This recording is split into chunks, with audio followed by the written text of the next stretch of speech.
Hello students, how are you all? I hope you all are fine and safe at home.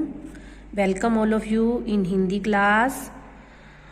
बच्चों, जैसा कि आप जानते हो पाठ 14 पर्यावरण प्रदूषण हमारा पीटी में आएगा, तो मैंने कल इसका पीडीएफ भेजा है। आई होप आपने कंप्लीट कर लिया होगा। तो चलो हम पीटी के लिए इसकी रिवीजन करते हैं। तो सबसे पहले हम रिवाइज करेंगे शब्दार्थ। पर्यावरण, वातावरण। पर्यावरण का अर्थ क्या होता है? वातावरण। अपार, जिसका पार न हो। अपार, जिसका पार न हो। जनित, जन्मा हुआ। जनित का अर्थ क्या है? जन्मा हुआ। अवलंबित, निर्भर या टिका हुआ या टिकी हुई। अवलंबित, निर्भर, टिकी हुई। प्रदूषण, दूषित करना या दोष युक्त बनाना, मतलब गंदा करना।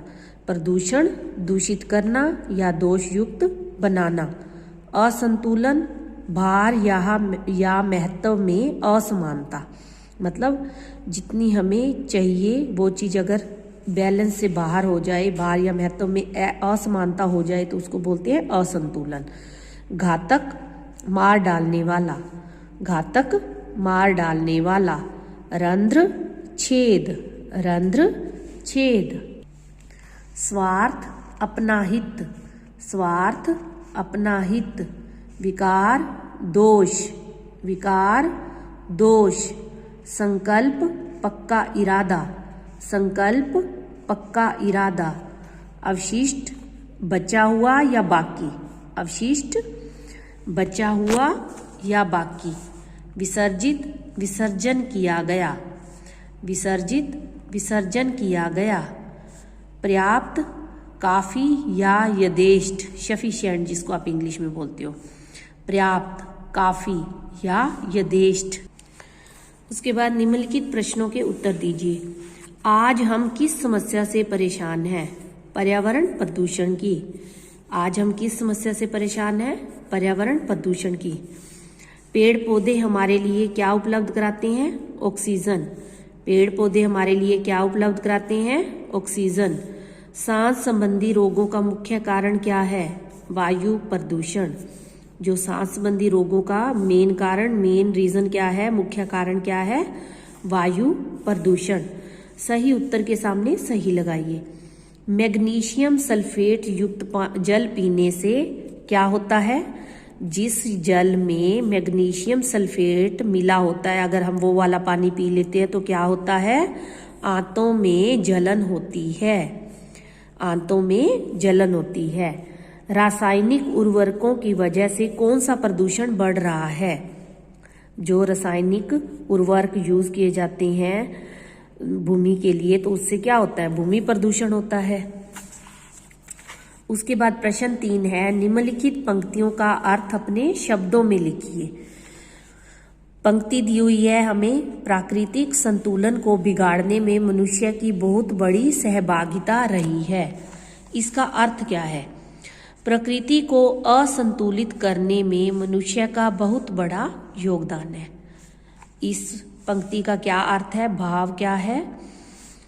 प्रकृति को असंतुलित करने में मनुष्य का बहुत बड़ा योगदान है। दूसरी पंक्ति है, प्रदूषण की रोकथाम के लिए अंधाधुंध बढ़ती जनसंख्या पर नियंत्रण करना आवश्यक है। तो इसका क्या अर्थ है? प्रदूषण को रोकने के लिए, रोकथाम क्या होता है? रोकना। प्रदूषण को रोकने के लिए लगातार, अंधाधुंध बढ़ती जनसंख्या मतलब लगातार जो बिना सोचे समझे जो बढ़ रही है, लगातार बढ़ती जनसंख्या पर रोक लगाना, नियंत्रण करना, रोक लगाना बहुत जरूरी है, आवश्यक है, बहुत जरूरी है। प्रदूषण को रोकने के लिए लगातार बढ़ती हुई जनसंख्या पर रोक लगाना बहुत जरूरी है। प्रश्न 4 है, सही वाक्यों के सामने सही तथा गलत वाक्यों के सामने गलत लिखिए। वायु में शुद्धि की प्रक्रिया वनस्पतियों पर अवलंबित है। मतलब वायु जो शुद्ध होती है वो प्रोसेस किसके कारण होती है? शुद्धि की जो प्रोसेस है वनस्पतियों पर निर्भर है, टिकी हुई है। तो ये बात सही है। तो हम यहाँ क्या लिख देंगे? सही। या गलत लिखना है ना, तो हम यहाँ क्या लिखेंगे? सही। पेड़ पौधों की पत्तियों में बारीक रंध्र होते हैं। बारीक पतले, रंध्र क्या होता है? छेद। पेड़ पौधों की पत्तियों में बारीक पतले छेद होते हैं, ये बात भी सही है। जल प्रदूषण से शरीर पर कोई प्रभाव नहीं पड़ता है, गलत। जल प्रदूषण से हमारे शरीर पर बहुत सारा प्रभाव पड़ता है, बहुत सारी बीमारियां हो जाती हैं, ये बात गलत है। प्रदूषित जल में कैडमियम, सीसा, पारा आदि मिले होते हैं, ये बात सही है। अब प्रश्न 5 है, दिए गए पाठ्यांश को पढ़कर नीचे दिए गए प्रश्नों के उत्तर दीजिए। पर्यावरण प्रदूषण को रोकने में हम सभी सहयोग दे सकते हैं। पहला काम जो हम कर सकते हैं वह है हम न तो स्वयं गंदगी फैलाएं, मतलब न तो खुद गंदगी फैलाएं और न ही दूसरों को फैलाने दें। अपने आसपास की नालियों को साफ रखें तथा खुले में मल मूत्र विसर्जित न करें। इसके साथ साथ अधिक से अधिक वृक्ष लगाकर वातावरण को हरा भरा बनाएं, हमारे पर्यावरण को हरा भरा बनाएं। हम यह संकल्प लें, निश्चय करें, दृढ़ संकल्प करें कि प्रत्येक शुभ अवसर पर, चाहे वो जन्मदिन है, सालगिरह या कुछ भी है, तो एक वृक्ष जो है, हम एक पेड़ जो है अवश्य लगाएंगे, जरूर लगाएंगे। वृक्ष लगाना ही पर्याप्त नहीं है, यह वृक्ष लगाना ही काफी नहीं है, उनकी देखभाल करना भी आवश्यक है। तो पर्यावरण प्रदूषण को रोकने हेतु हम पहला काम क्या कर सकते हैं? हम न तो खुद गंदगी फैलाएं और न ही दूसरों को फैलाने दें। ये हमारा पहला काम होना चाहिए, कर्तव्य होना चाहिए। हम न तो खुद गंदगी फैलाएं और न ही दूसरों को फैलाने दें। शुभ अवसर पर हमें क्या करना चाहिए? शुभ अवसर पर एक वृक्ष अवश्य लगाना चाहिए। ये आया था ना, शुभ अवसर पर एक वृक्ष अवश्य लगाना चाहिए। अब हमने एज इट इज नहीं लिखना, जैसे हमसे क्वेश्चन पूछा है उसके अनुसार हमने उत्तर देना है। शुभ अवसर पर एक वृक्ष अवश्य लगाना चाहिए। क्या करना आवश्यक है? वृक्ष लगाने के साथ साथ उसकी देखभाल करना भी आवश्यक है। क्या करना आवश्यक है? वृक्ष लगाने के साथ साथ उसकी देखभाल करना भी आवश्यक है। खुले में क्या नहीं करना चाहिए? खुले में मल मूत्र विसर्जित नहीं करना चाहिए। खुले में क्या नहीं करना चाहिए? खुले में मल मूत्र विसर्जित नहीं करना चाहिए। उसके बाद है भाषा ज्ञान। नीचे दिए गए शब्दों के शुरू में अ लगाकर एवं कु उपसर्ग लगाकर विलोम शब्द बनाइए। अ का अर्थ होता है वो चीज हट गई और कु का अर्थ होता है बुरा। संतुलन, असंतुलन, तो इन सब में हमने अ लगाना है। और ये प्रभाव, कुप्रभाव, इन सब में हमने कु लगाना है। जो शुरू में लगते हैं वो क्या कहलाते हैं? उपसर्ग। हर वर्ड में, हर शब्द में एक उपसर्ग या एक प्रत्यय अवश्य होता है। किसी किसी शब्द में उपसर्ग और प्रत्यय दोनों भी होते हैं। असंतुलन, संतुलन में अ लगा दिया, क्या बन गया? असंतुलन। विश्वास, विश्वास में अ लगा दिया, क्या बन गया? अविश्वास। कंटक, कंटक में अ लगा दिया तो क्या बन गया? अकंटक। न्याय, न्याय में अ लगा दिया तो क्या बन गया? अन्याय। प्रभाव, कुप्रभाव, बुरा प्रभाव। कर्म, कुकर्म। चक्र, कुचक्र। चालक, कुचालक। बुरा कर्म, बुरा कार्य, बुरा चक्र और बुरा चालक। चालक कौन होता है? जो किसी भी चीज को चलाने वाला। बस, कार। तो उपसर्ग क्या होता है? ऐसे शब्दांश होते हैं, मतलब शब्द का हिस्सा होते हैं उपसर्ग, जो किसी शब्द से पहले लगकर उसका अर्थ बदल देते हैं। प्रश्न 2 है, निम्नलिखित वर्ण समूहों में र के उचित रूपों का प्रयोग करते हुए शब्द बनाइए। अब इसमें र का हमने रेफ वाला रूप पर्यावरण, इसमें र पदेन में पैर में आ गया ना, तो ये क्या बन गया? प्रदूषण। रंध्र, ये भी पैर में है। चक्र, ये भी क के पैर में है। वर्षा, ये र का रेफ रूप। पूर्ति, पूर्ति, ये र का रेफ रूप। अब प्रश्न 3 है, नीचे दिए गए वाक्यों में क्रिया शब्दों को रेखांकित कीजिए। मौसम चक्र गड़बड़ाता चला जा रहा है, इसमें जा रहा है क्या है? क्रिया शब्द। खेतों में फसलें सूख जाती हैं क्या है? क्रिया शब्द। हमें गंदगी नहीं फैलानी चाहिए क्या है? क्रिया शब्द। सांस के रोग निरंतर बढ़ रहे हैं क्या है? क्रिया शब्द। अब हम इसके प्रश्न उत्तर रिवाइज करेंगे। प्रश्न 1 है, प्राकृतिक असंतुलन के विषय में विशेषज्ञों का क्या मानना है? प्राकृतिक, जो प्रकृति में असंतुलन बढ़ रहा है उसके बारे में विशेषज्ञों की क्या धारणा है? विशेषज्ञ क्या कहते हैं उसके बारे में? विशेषज्ञों का मानना है कि पिछले 3 दशक से मौसम का चक्र गड़बड़ाता चला जा रहा है। 3 दशक यानी 30 साल हो गए। 3 मल्टीप्लाई 30 10 सॉरी, दशक का अर्थ होता है 10। 3 को मल्टीप्लाई 10 से करेंगे तो क्या हो गया 30, मतलब यानी 30 सालों से, 3 दशक से। विशेषज्ञों का मानना है कि पिछले 3 दशक से मौसम का चक्र गड़बड़ाता चला जा रहा है, उसमें गड़बड़ होती जा रही है। कैसे गड़बड़ हो रही है? समय पर वर्षा नहीं होती, कभी वर्षा कम होती है तो कभी ज्यादा। कैसे गड़बड़ाता चला जा रहा है? समय पर वर्षा नहीं होती, कभी वर्षा कम होती है तो कभी ज्यादा। प्रकृति के असंतुलन में मनुष्य की सबसे बड़ी भागीदारी है। इसका जिम्मेवार सबसे ज्यादा कौन है? मनुष्य। जो प्रकृति में असंतुलन बढ़ रहा है उसमें ज्यादा भागीदारी किसकी है? मनुष्य की। प्रश्न 2 है, कैसी वायु प्रदूषित होती है? वायु में नाइट्रोजन, ऑक्सीजन तथा कार्बन डाइऑक्साइड, वायु में नाइट्रोजन, ऑक्सीजन तथा कार्बन डाइऑक्साइड आदि पाई जाने वाली गैसें यदि उचित मात्रा में उपलब्ध न हो, यदि सही मात्रा में न उपलब्ध हो तो क्या होता है? वायु प्रदूषित हो जाती है। भूमि प्रदूषण से कैसे बचा जा सकता है? मिट्टी में विभिन्न प्रकार के लवण, खनिज तत्व, कार्बनिक पदार्थ, गैसें और जल सही अनुपात में होने चाहिए। ये सारी चीजें जो भूमि के मिट्टी के अंदर होती हैं, ये सारी चीजें क्या होनी चाहिए? सही मात्रा में होनी चाहिए, सही अनुपात में होने चाहिए।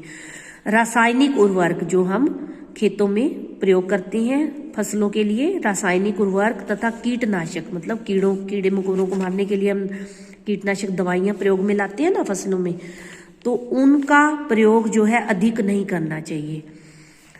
इसके अतिरिक्त प्लास्टिक के थैले, पॉलीथीन आदि कूड़े में नहीं फेंकने चाहिए। अगर हम इन सब कार्यों से बचेंगे तो क्या होगा? भूमि प्रदूषण से बचा जा सकता है। मिट्टी में विभिन्न प्रकार के लवण, खनिज तत्व, कार्बनिक पदार्थ, गैसें और जल सही अनुपात में होने चाहिए। रासायनिक उर्वरकों तथा कीटनाशकों के अधिक प्रयोग से बचना चाहिए। जितना जरूरत है उतना करना चाहिए, लेकिन ज्यादा नहीं करना चाहिए। इसके अतिरिक्त प्लास्टिक के थैले, पॉलीथीन आदि कूड़े में नहीं फेंकने चाहिए। प्रश्न 4 है, ध्वनि प्रदूषण न हो, इसके लिए आप क्या करेंगे? ध्वनि प्रदूषण को रोकने के लिए तेज आवाज, शोर आदि नहीं होना चाहिए। तभी हम ध्वनि प्रदूषण को रोक पाएंगे ना, जब हम ज्यादा तेज आवाज, शोर आदि नहीं होगा। आम तौर पर जो है 45 डेसिबल तक की ध्वनि का कोई नुकसान नहीं है। यदि इतनी ऊंची आवाज है तो इसका कोई नुकसान नहीं है। इसलिए टीवी, लाउडस्पीकरों आदि की आवाज इससे अधिक नहीं होनी चाहिए। इसलिए टीवी, लाउडस्पीकरों की आवाज इससे अधिक नहीं होनी चाहिए। अब हम रिवाइज करेंगे अनेक शब्दों के लिए। एक शब्द ये भी हमारे पीटी में आएंगे। जो सबका प्रिय हो, सर्वप्रिय। जो सबका प्रिय हो, सर्वप्रिय। अच्छा आचरण करने वाला, सदाचारी। अच्छा आचरण करने वाला, सदाचारी। जिसके आने की तिथि ज्ञात न हो, अतिथि। जिसके आने की तिथि ज्ञात न हो, अतिथि। आकाश में उड़ने वाला कौन होता है? नभचर। भ पे कभी भी, अ पे, भ पे, थ पे, इन पे लाइन कभी भी पूरी नहीं आती। अ पे, थ पे, भ पे, ठीक है, अक्ष पे। और ये अगर आप लाइन पूरी लगाते हो तो ये आपकी ये एक ध पे, इस पे भी कभी लाइन पूरी नहीं आती। जिसके आने की तिथि ज्ञात न हो, अतिथि। आकाश में उड़ने वाला कौन होता है? नभचर। दूसरों की भलाई करने वाला, परोपकारी। परोपकारी शब्द बना है पर प्लस उपकार से, तो ये परोपकारी क्या है? एक भाववाचक शब्द है। परोपकारी यानी दूसरों का भला करने वाला। अपने देश में बनी वस्तु, स्वदेशी। अपने देश में बनी वस्तु क्या कहलाती है? स्वदेशी। साथ पढ़ने वाला क्या होता है? सहपाठी। सह, साथ, पाठी, पढ़ने वाला। साथ पढ़ने वाला, सहपाठी। जल में रहने वाला, जलचर। जल में रहने वाला, जलचर। आज्ञा का पालन करने वाला कौन होता है? आज्ञाकारी। धर्म का आचरण करने वाला कौन होता है? धार्मिक। जो धर्म का आचरण करता है, धर्म का व्यवहार करता है उसको क्या बोलते हैं हम? धार्मिक। ईश्वर में विश्वास रखने वाला कौन होता है? आस्तिक। दूसरे देश में बनी वस्तु विदेशी। दूसरे देश में बनी वस्तु विदेशी। ईश्वर में विश्वास न रखने वाला नास्तिक। ईश्वर में विश्वास न रखने वाला नास्तिक। बुरा आचरण करने वाला धर्म का आचरण करने वाला धार्मिक, और बुरा आचरण करने वाला दुराचारी।